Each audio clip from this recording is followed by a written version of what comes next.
En Clima 24/7 estamos en este momento en línea con Andrés Muñoz Jaramillo, quien desde la Universidad de Montana lidera una investigación relacionada con la predicción de los ciclos solares del Sol, o más bien de las tormentas solares, que pueden influenciar altamente en las telecomunicaciones de la Tierra y también pueden afectar nuestro clima. Entonces queremos saludar a Andrés, que está desde Estados Unidos con nosotros, para contarnos un poco sobre este tema. Andrés, que primero queremos preguntarle entonces que nos cuente un poco sobre su trabajo y a qué se dedica entonces usted allá en la Universidad de Montana.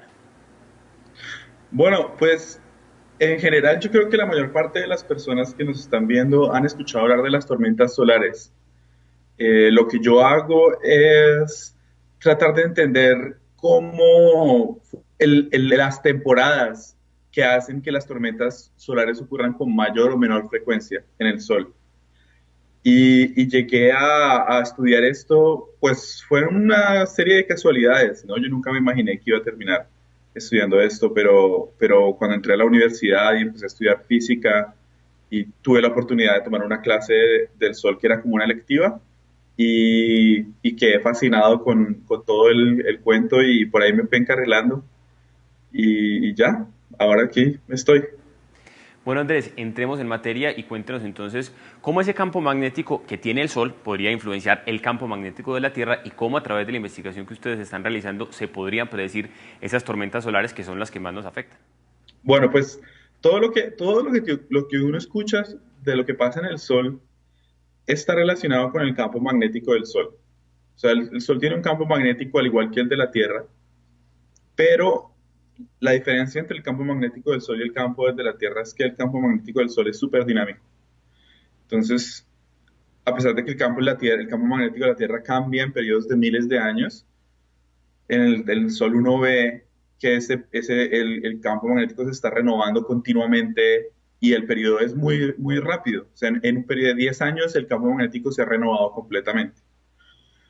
Pero ahí mismo la evolución del campo magnético hay como escondido esta información que podemos usar para saber cuál va a ser el futuro del Sol. Cercano.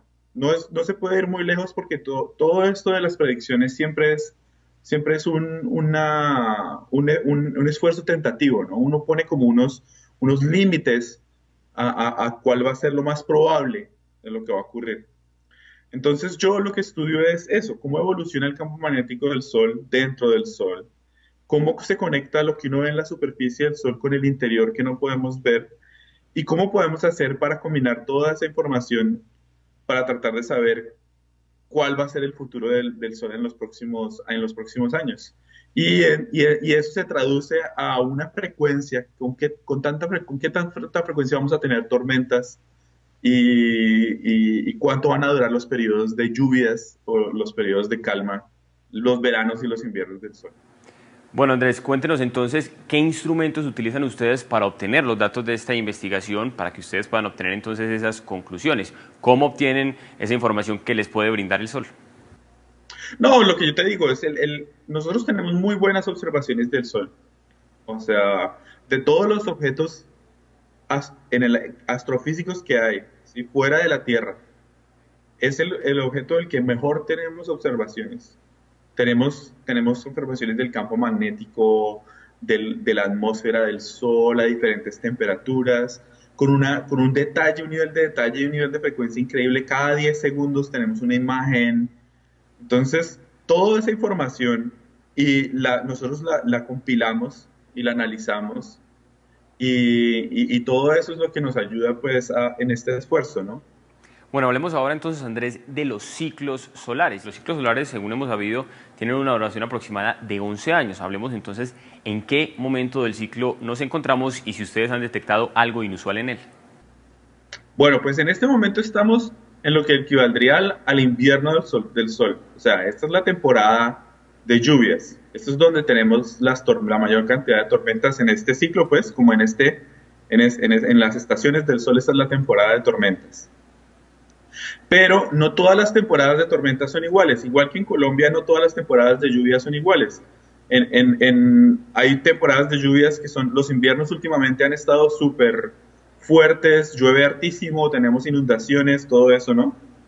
pero también, pues nosotros nos podemos, la mayor parte de las personas que me están viendo se pueden acordar de las sequías que tuvimos, de la época del racionamiento, donde nunca llovía, las temporadas de lluvia eran súper débiles. Lo mismo pasa, cada 10 años el sol entra como en un ciclo nuevo y no todos los ciclos son iguales. Lo que es interesante, lo que estamos viendo ahora es que esta temporada de lluvias es bastante seca, por decirlo así. Casi no tenemos el mismo nivel de actividad de lo que tuvimos en los... de hecho, la última vez que se dio un nivel de actividad de esta magnitud fue hace 100 años. Entonces, por eso es que en los comentarios yo decía que es un ciclo especial, porque hace 100 años no teníamos, o sea, no teníamos ni el 10% del nivel de observaciones que tenemos ahora. Entonces, es la primera vez que podemos ver un ciclo así y lo que hemos descubierto es que no es simplemente una cuestión de que hay cosas que se ven muy afectadas por una disminución de actividad solar en términos de los impactos que tiene el Sol sobre el sistema solar y sobre la Tierra. Vamos a hablar entonces de esos impactos que tiene sobre la Tierra, Andrés. Explícanos un poco más y ahondemos un poco más sobre ese tema. ¿Cómo puede influenciar el Sol la vida de la Tierra? Sí, digamos, o sea, el efecto más marcado siempre se ve en el entorno interplanetario y en el espacio, O sea, no en sí, no dentro de la Tierra en sí mismo, no dentro de la atmósfera, sino en el espacio, porque nosotros tenemos un campo magnético también, como dije hace poquito, y ese campo magnético es un escudo que nos mantiene como en un capullito. Pero de todas maneras en la Tierra sí se ve nuestra atmósfera es la densidad de aire, cuánto aire hay. Ustedes han visto que la gente sube de la costa a Bogotá y le da soroche porque el aire es mucho menos denso, hay menos oxígeno. No, a medida que uno se aleja de la Tierra, cada vez es menos denso el aire. Y entonces es mucho más sensible a los cambios en el Sol. Entonces, cuando tenemos un periodo de mucha actividad, cuando tenemos un periodo de menos actividad, nuestra atmósfera se contrae. Entonces, esas son, digamos, unas de las cosas que más se ven impactadas por temporadas de lluvias fuertes o temporadas de lluvias en el Sol, temporadas de tormentas débiles. Y una tormenta solar fuerte en el Sol, ¿qué nos podría causar? ¿Qué podría causar sobre las telecomunicaciones o sobre el clima de la Tierra? ¿Qué nos podría ocurrir? Bueno, pues lo primero es, las tormentas solares lanzan al espacio una gran cantidad de partículas de alta energía. O sea, es como un bombardeo de partículas que viajan. Y campos magnéticos que están como sumergidos en esas partículas. Es como una nube, hagan de cuenta como una nube así, como una nube de tormenta así que viaja, pero muchísimo más rápido y muchísimo menos densa. El impacto cuando llega esto aquí a la Tierra, al espacio, pues a nuestro entorno interplanetario, es un bombardeo parecido yo lo comparaba como una dosis de rayos X, ¿no? Entonces, si nosotros es como si se les tomaran una radiografía. Entonces, lo que pasa es que si esto pasa varias veces al mes, ¿no? O sea, no todas las tormentas nos afectan a la Tierra porque las tormentas ocurren en todas las direcciones y la Tierra siempre está o sea, comparado con el Sol, la Tierra siempre está en un punto específico. Pero entonces si uno tiene un astronauta que está 2 meses o un mes en la estación espacial, por ejemplo, entonces es como si le tomaran una radiografía varias veces al mes. Y hay un nivel de radiación que uno tiene que manejar, o sea, nuestro cuerpo es capaz de manejar cierto nivel de radiación y está bien, nosotros nos recuperamos, las células que se ven afectadas las destruimos y todo esto, pero cuando esos niveles de radiación acumulada, es un nivel de radiación acumulada, incrementa porque todo el tiempo uno está recibiendo esas dosis, pues incrementan las posibilidades de cáncer, por ejemplo, y pues empieza a afectarse ya el funcionamiento del cuerpo. Desde el punto de vista tecnológico, los satélites también se ven bombardeados por este tipo de partículas y con el tiempo los dispositivos electrónicos dentro de los satélites también se degeneran. entonces ya no funcionan tan bien como funcionarían recién lanzados, recién construidos. Estos campos magnéticos generan como unas descargas, pueden generar descargas eléctricas dentro de los componentes, entonces hay que tener cuidado con los satélites. Todo esto ocurre en el lado diurno, ¿no? En el lado que está mirando al sol de noche, en el lado nocturno pues no se ve afectado. Y lo último es esta ionosfera que tú mencionaste, esta última capa de la atmósfera terrestre. Es donde la radiación solar, la luz que llega del sol, de todos los colores, las luz ultravioletas y todo esto se absorbe. Y esa capa nosotros la utilizamos para enviar y recibir información. Digamos, nosotros tenemos a alguien en Medellín y hay alguien en Europa, tenemos que comunicarnos con Europa. La curvatura de la Tierra nos impide comunicarnos, hacer esa comunicación directa, porque ya, digamos, está debajo del horizonte.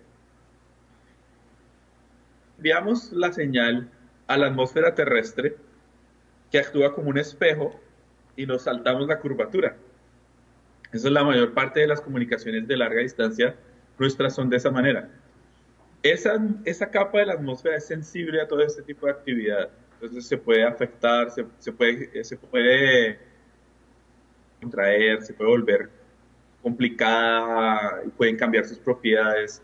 Eso es lo que hace que se afecten las comunicaciones. Entonces, cuando ocurre una de estas tormentas, pues es importante saber qué van a ocurrir, cuándo van a ocurrir, cuál es la probabilidad de que van a ocurrir y saber que pueden haber apagones de comunicaciones.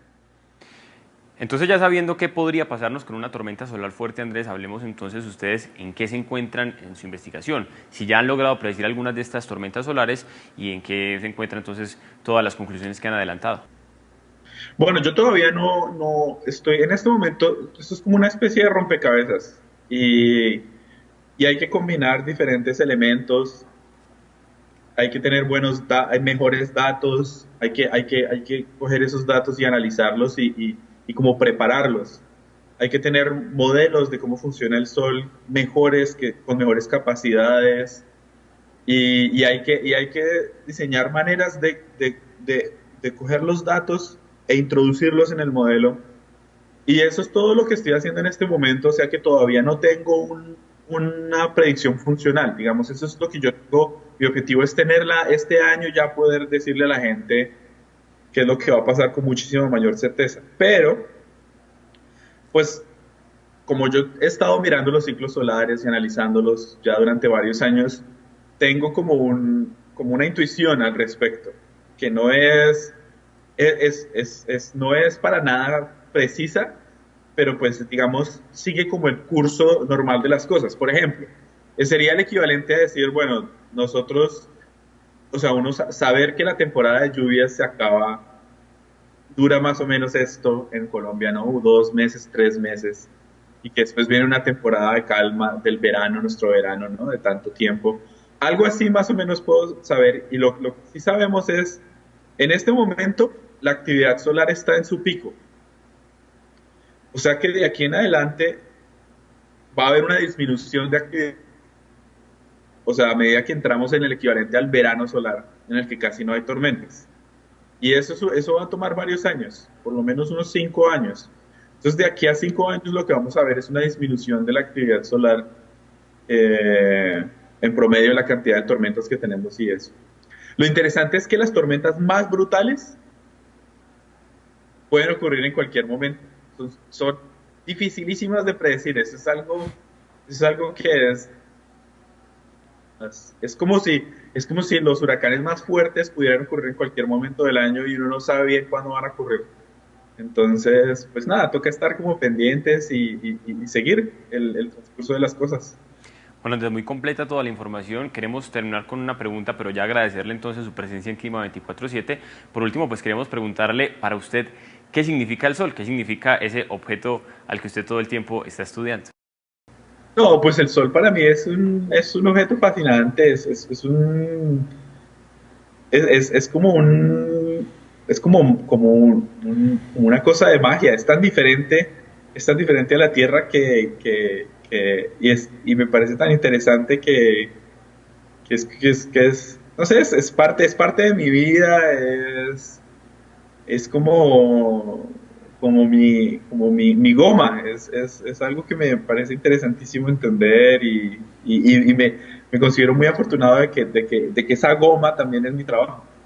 Muchas gracias entonces Andrés Jaramillo por su presencia en Clima 24/7. Ustedes muy pendientes de toda la actividad solar a través de nuestras emisiones y también a través de nuestras redes sociales. Más adelante entonces seguiremos compartiéndoles muchas más de estas notas relacionadas con el sol y todos los eventos del espacio exterior.